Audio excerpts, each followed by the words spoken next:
conflict, conflict, conflict. Even when we are not sure what it is and what it means, we all know that conflict hurts and conflict costs. Directly or indirectly, the price of conflict is often emotional, sometimes social, but almost invariably financial. And though competitive sports provide an apparent exception to the rule, it is equally true that the winner loves the thrill of victory and the loser hates the agony of defeat. Involuntary conflict is a major cause of stress, a leading factor in depression, and a formidable adversary of harmony and happiness. And at the workplace, conflict of any kind and from any source is counterproductive and diminishes both individual and corporate productivity. Ultimately, when any factor of production underperforms, everybody suffers. But the first to feel the fury of the fire is always the employee. A very small group of lovers enjoy breaking up just so that they can make up. Or at least so I'm told. The rest of us do not like conflict.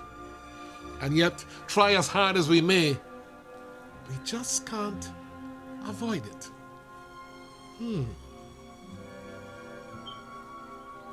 Or can we? Imagine that there is an invisible post in front of you, and also imagine that you did not know it was there. It will be very difficult for you to avoid it.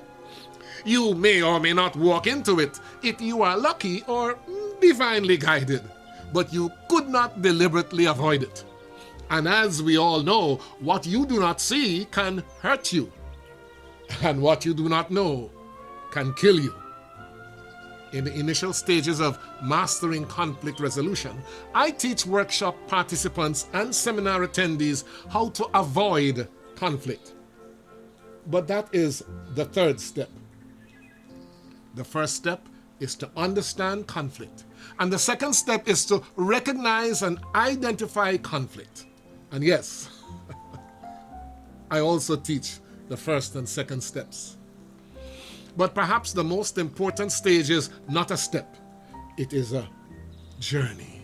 A journey of daily preventative mental maintenance to ensure ongoing conflict control.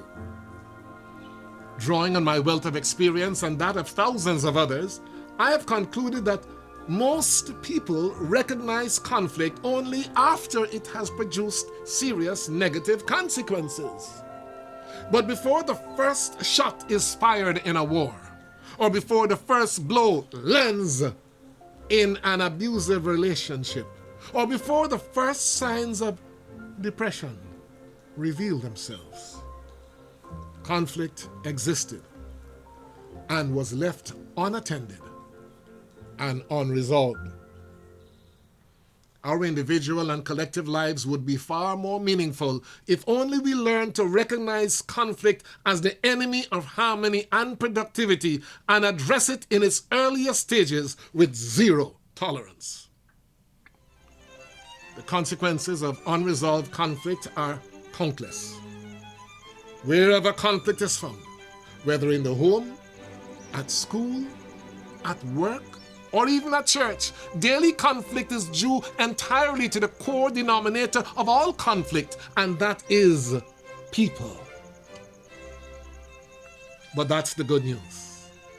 When we understand that for the most part, conflict is a byproduct of interaction between people, we are well on our way to understanding conflict resolution.